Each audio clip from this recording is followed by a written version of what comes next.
Well, if you hear any equipment in the background, there's a logging crew taking timber out right across the valley from me, so that's what that sound is. Now, we're going to start with this one.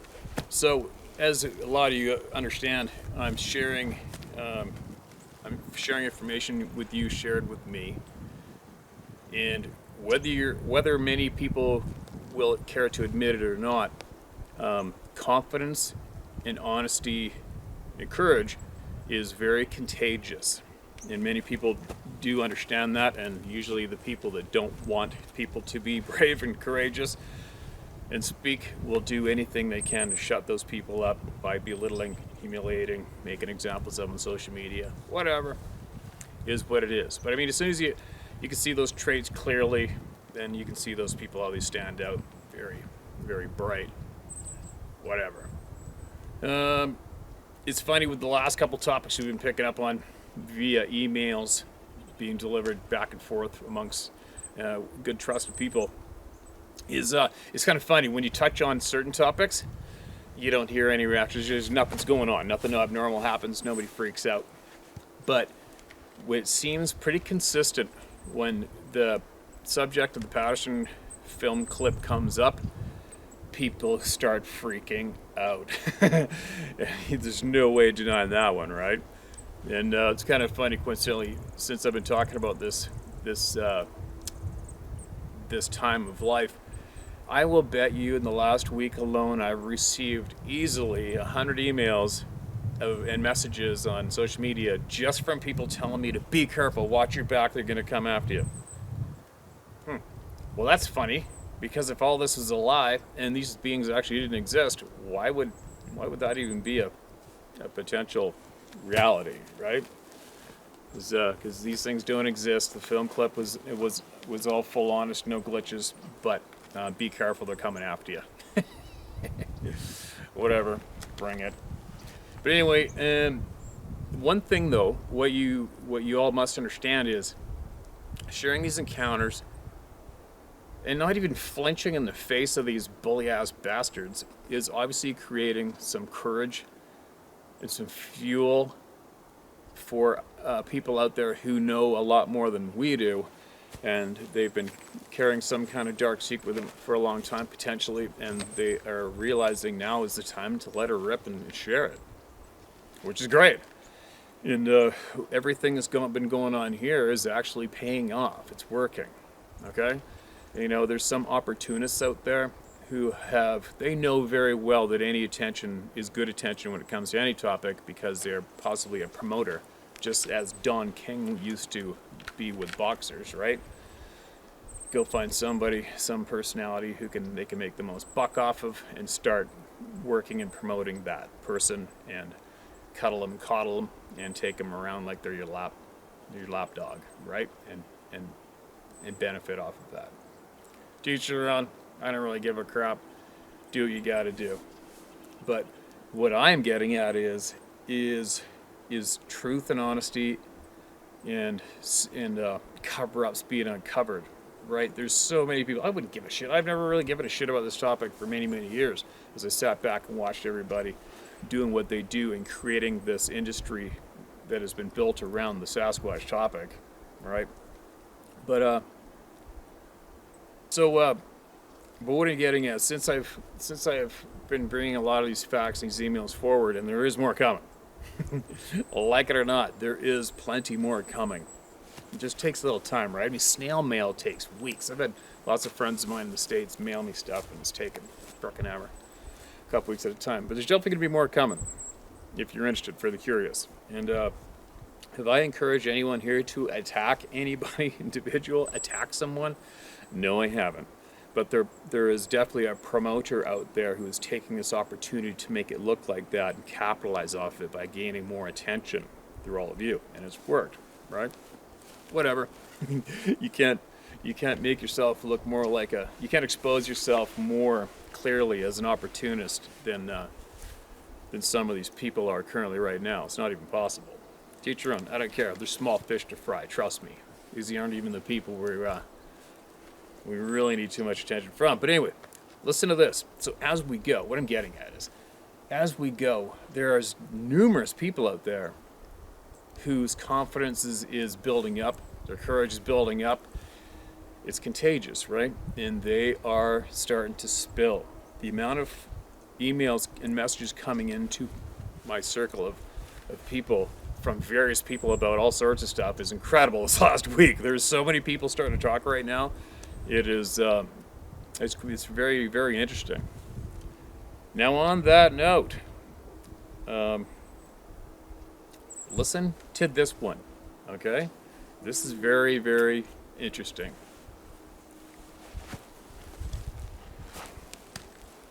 The names in the following account are changed to avoid criminal prosecution. Both I and the man who told me of the incident are holders of now inactive top secret clearances issued by DONCAF.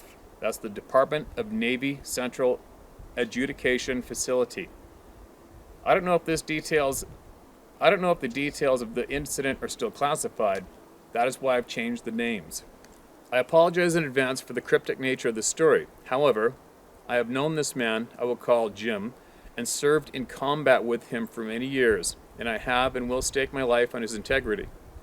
The only reason I'm telling you this is because you strike me as the same type of no BS kind of guy, and people have been misled to believe that these are animals, so it is okay to kill them. Some time ago, Jim was sent on a TAD, that's T-A-D, temporary additional duty, to a unit in Alaska. Most of the time there was spent on field daying this or that location, sitting around passing scuttlebutt, rumors, about the nature of their purpose there. The official title was simply Security Force. Training was conducted on target acquisition, field navigation, and winter survival. Alert drills were called almost daily. Jim and his platoon responded to the alert as always, only this time the truck they had boarded started pulling out. He said they rode for about 15 or 20 minutes and were ordered to get out. They were in the middle of a huge valley, at which point they were told to follow an officer and a civilian guide. He and the others walked quickly at first for about a mile and then were told to be quiet. They were also told to check their weapons. Standard M16s, A4s, and one guy had an M40-A3 and 7.62 by 51mm bolt-action rifle. They told me they were there to kill an animal that was a threat to the compound and local residences. Jim told me that he had been on the edge until that point because he didn't know what they were up against, but that a hunt for a bear or something was a relief. They spread out in a skirmish line and moved forward, slowly and quietly, with the guide about 20 yards in front of them. They had advanced that way for about 150 yards when the guide stopped. They were just inside a tree line on the edge of a large meadow. As the line got to the guide, Jim said he saw what looked like a dark brown bear about another 50 yards into the meadow. The officer pointed to the bear and indicated that thing was their target. At that point, he and the others cycled the bolts of their rifles and took aim. That's when the bear stood up, only it wasn't a bear. He said it was about 6 feet tall and wide, flat shoulders. Not the sloping shoulders of a bear, and the legs were too long to be a bear. Its head was humped, it had long arms, it turned its head and looked at them. No one fired a shot. The thing grabbed something off the ground and started running away. That's when they saw the second one, smaller in his words, about maybe 4 or 5 feet tall, following the big one. They were quick, too. The officer in charge hollered, "Shoot," and we opened fire. The first to go down was a smaller one. The big one stopped while still under fire and went back to the small one, dropped to a knee, and let out what Jim described as the cry of a mother over her dying child. I saw the hair on his arm stand up when he said that. I shit you not. The rest of the story he told me with his head down, unable to look me in the eyes. We stopped firing when the mother cried out, but the officer ordered us to kill it, so we resumed fire. The mother refused to leave the downed child and looked what he said was around 90. The mother refused to leave the downed child and took what he said was around 90 to 100 more rounds. She finally went down. No one moved forward, but they stopped firing and reloaded.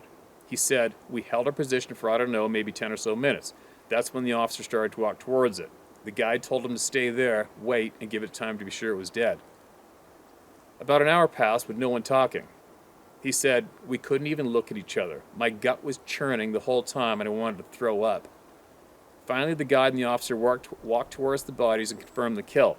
The rest of the platoon were not allowed to view the bodies, but were ordered back to the truck. On the way back to the compound, he saw other military vehicles headed toward the site, but they weren't from his compound.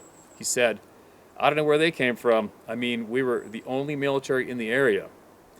Upon returning to the compound, he and the rest of the platoon were debriefed, one by one, and told not to talk to anyone about the mission under threat of a life sentence in Leavenworth.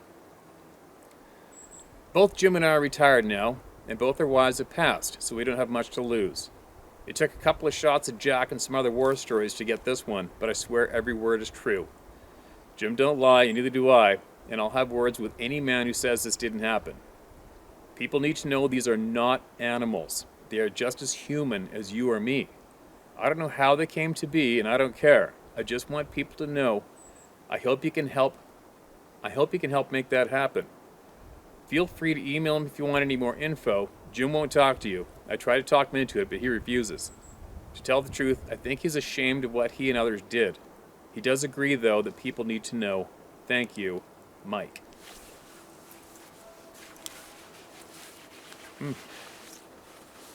Well, there's a new one.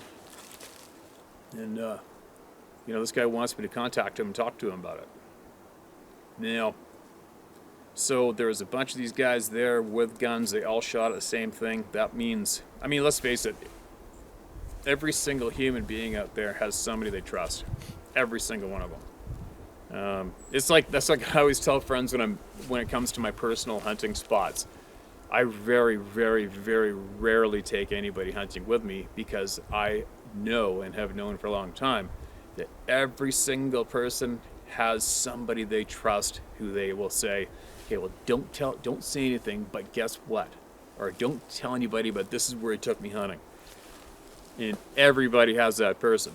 So, on that note, hopefully with this message I just shared with you all, if there is other people who were either in on this experience or perhaps related to one of the people that were there when this went down and they want to add to this, you're more than welcome to.